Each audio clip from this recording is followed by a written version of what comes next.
Hey, what's up? It's Jared with State of Tech. So, Apple just had their big keynote, the iPhone keynote of the year that we've all been anticipating.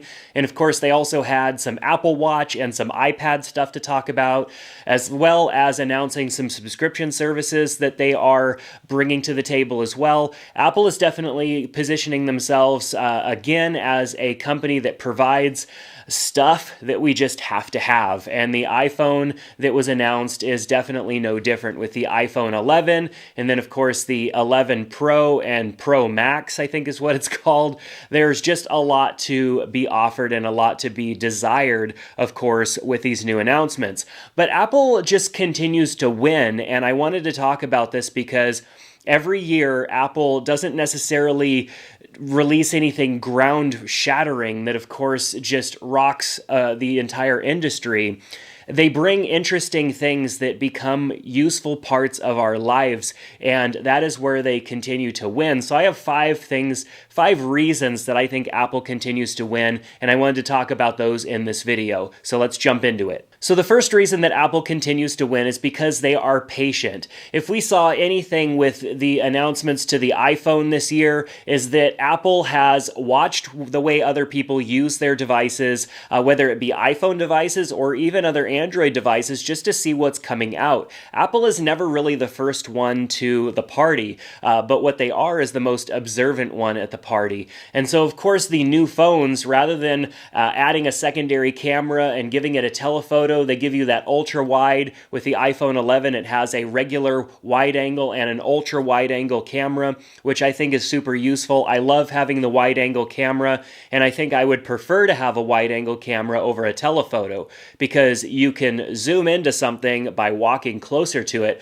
but you can't zoom out as easy and get that ultra wide shot. All you can do is move back, and you're still limited based on the width of that focal length. So pretty excited about that. Of course, Android phones have been doing that for quite some time. Of course, with 3 cameras being on the iPhone Pro, and they're bringing night shot, which is essentially dark mode that other Android phones have had. Apple isn't the first one to bring these technologies, but they are the first ones to really bring them and get people excited about them. Of course, we've been using technologies like dark mode and whatnot on Android phones for a number of years now, and it's been really good, but I'm excited to see exactly how that's going to work on an iPhone. And of course, they didn't just stop there.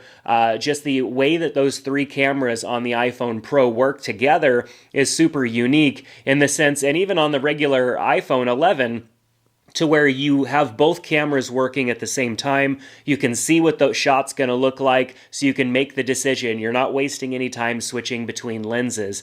I think that's really neat, a really neat implementation, and it's really only the type of thing that you can figure out by being late to the game or, of course, failing a lot at the beginning. And Apple doesn't make it a habit of introducing features into their devices only to remove them later. They tend to kind of wait and see what works and what doesn't work and then implement them. So one of the ways that Apple always is constantly winning is actually by being patient, being late to the party. Now, the second thing is that they don't over-innovate things either, and that has kind of been a complaint of mine over the years. I've just internally felt that Apple hasn't had any exciting innovation to add into the space.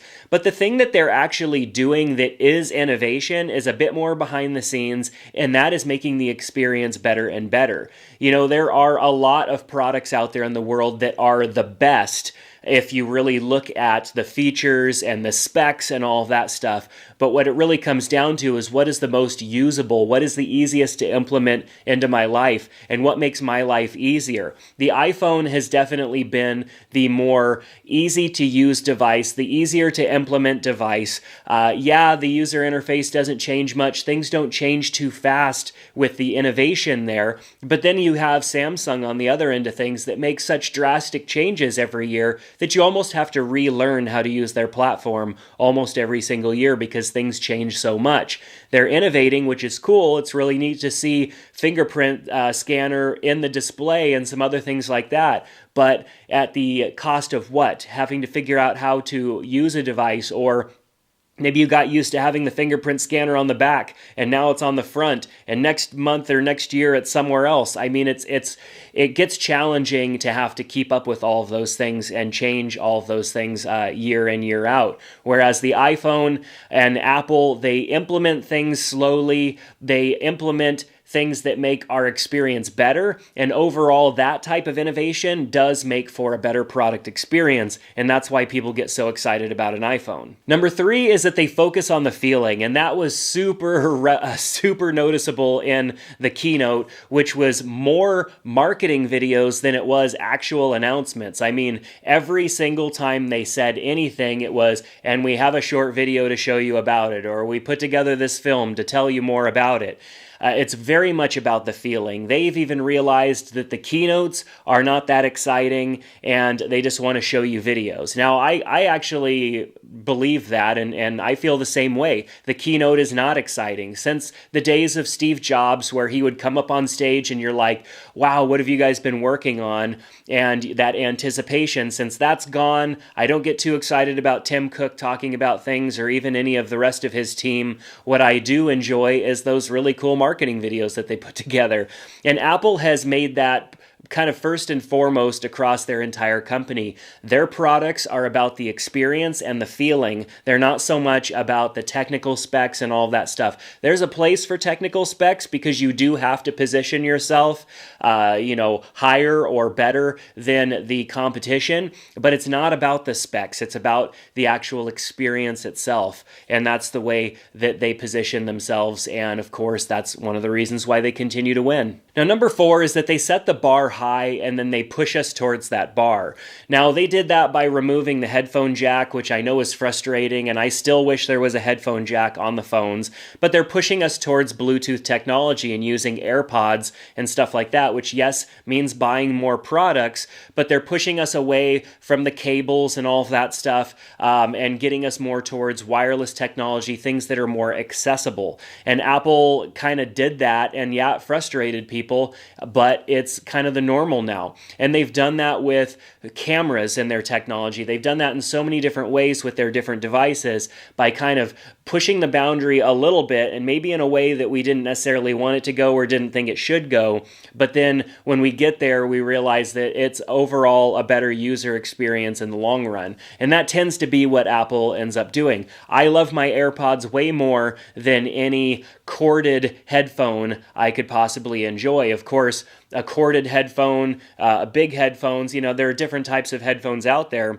But I have some Bluetooth headphones that I absolutely love. I don't miss at all having the ability to plug into a headphone jack, except for when I get into my vehicle, which does not have Bluetooth audio. That's the only frustration. But I have a solution for that, and I talked about it in a previous video, so I'll make sure to link that up for you, how to basically Bluetooth audio into a vehicle that doesn't have Bluetooth audio.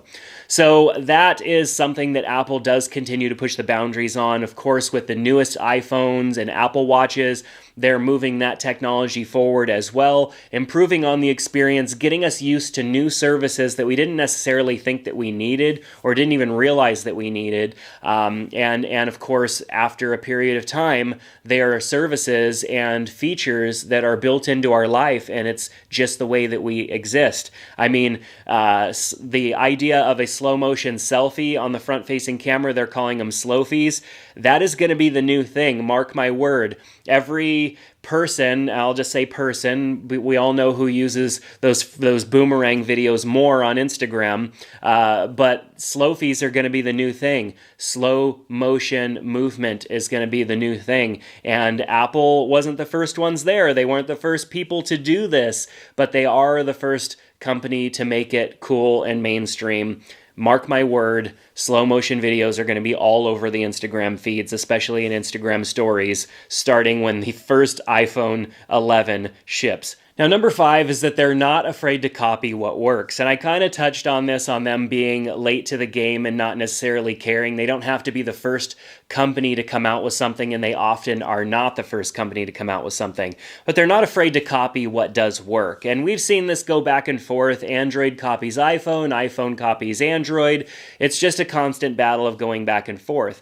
But Apple really, in innovating the technology-wise, they haven't really created anything too new on their own. They're utilizing what works in other technologies and provides the best experience, and they're implementing that into their devices. And that is one of the reasons why they continue to win. I definitely believe that that cuts down on the innovation time, on the amount of research and development. They can focus more on how it's going to improve the overall user experience instead of trying to figure out the technology in and of itself, because it's already been created. It's already been proven. They just have to make it work in their technologies. And so Apple definitely is not afraid to copy what works. And I think that most companies that produce a great product that has a good product experience does the same thing. You look at Tesla. Tesla is not the first company to create a lot of the technologies and stuff that are in their vehicles. However, they are the first company to really make us care about those technologies,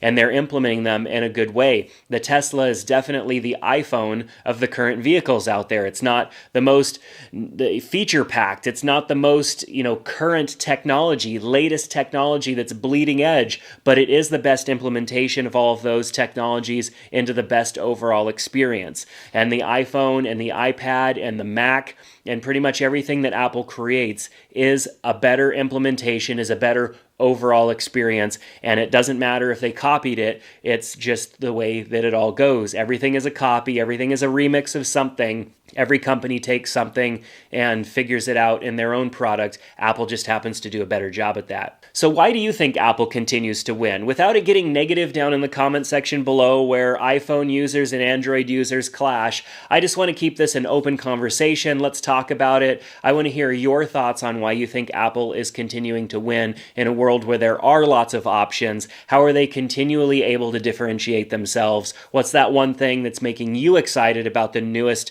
technology that Apple has released? I'd love to hear about that down in the comment section. If you like this video, give it a thumbs up. I like having these dialogues and talking about these different things and sharing in the comments with all of you. I learn so much by reading the comments and communicating with you guys down below, so I appreciate you going down there and sharing your thoughts. Click on that subscribe button because I have a lot of ideas for content coming with the new iPhone, with the new Apple Watch. There's definitely some new things, and I'm super excited about the camera capabilities with the iPhone Pro especially. So with that new iPhone Pro, you're definitely going to want to make sure to stick around for some videos on that. So click that subscribe button, click that bell next to it so you get notified when the video comes out, and I'll see you back in the next one. Take care.